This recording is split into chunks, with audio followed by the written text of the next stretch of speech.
Sawback came in today. This will be my second G-made kit.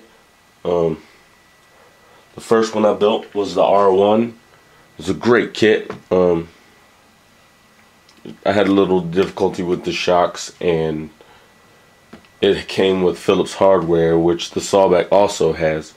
This turned out to be a great kit, and I'm hoping that the Sawback is the same. This is a four-wheel drive Jeep. It's just from looks, right off the bat, I would compare it to sort of a SEX10 sort of thing. You'd see it has a C-channel frame that's in the same configuration, same style axles, little different suspension. This one has leaf springs and shocks.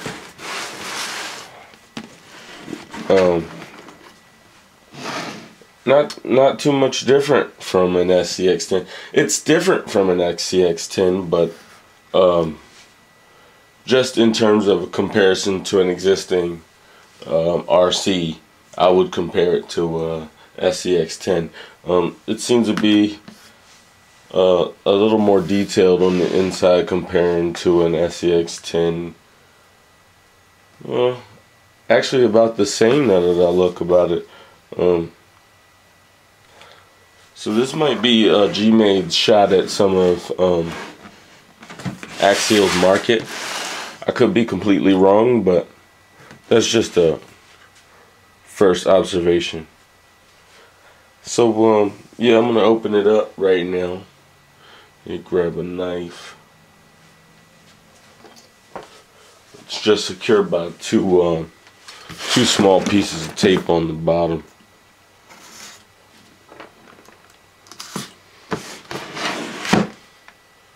And we'll pop.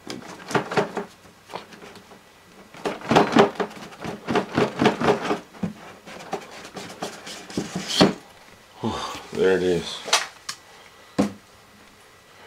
So right on top there's the manual and the stickers.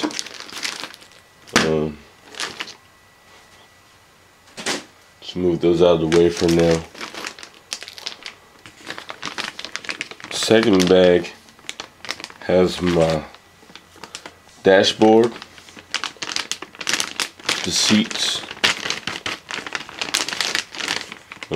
steering wheel and the body posts, some pins,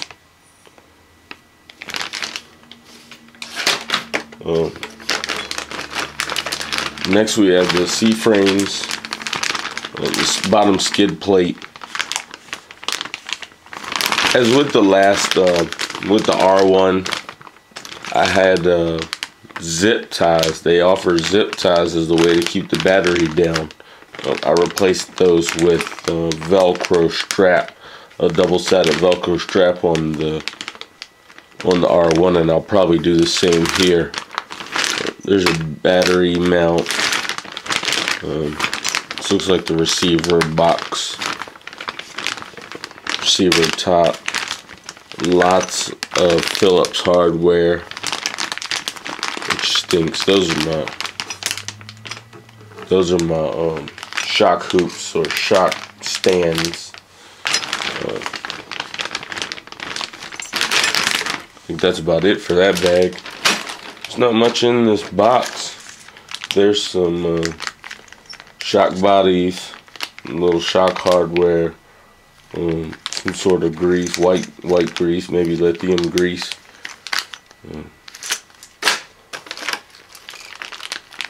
More hardware. Oh, those are leaf springs. Little metal hardware. Everything's remarkably light. There's not too much heft going on here.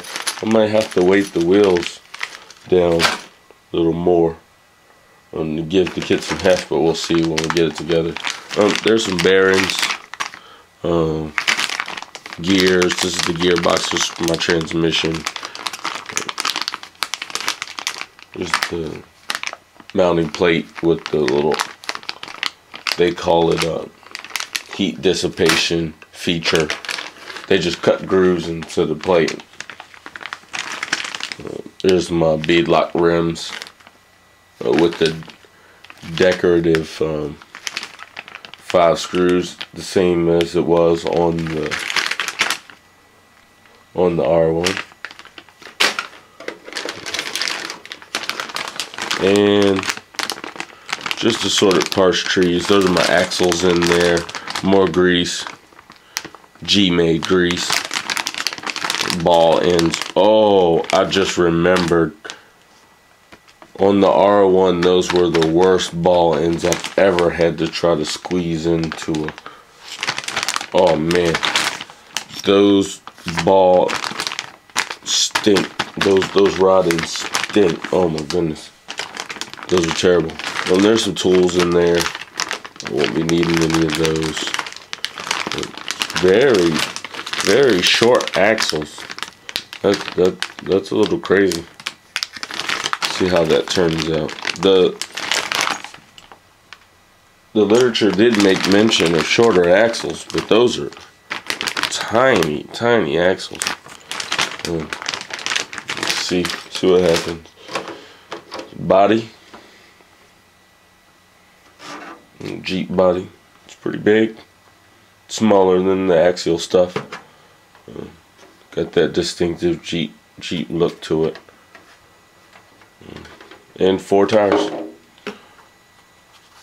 Just like I've seen in other reviews, they're not solid foams. You may have to change that. I don't know if I want to see how that turns out. Tires seem a little softer than the R1 material, so that would be a good thing. And that's about it for the Sawback kit. Be starting to put it together here shortly. I'm wrapping up a Wraith. If you haven't seen some of the other videos, you can find them on my channel. But the build video for this will be on the channel soon. I'll be doing a small step-by-step. Nothing too in-depth, but just a little show of progress so you can see what's going on. And that's about it for now. Oh, almost forgot. Take a look at the sticker book. Grab some scissors and cut that open.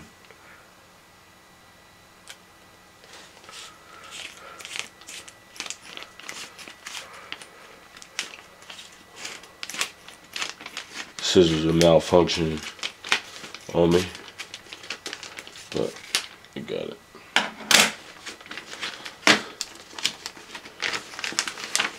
I don't remember too much of the last manual, whether it was easy or not.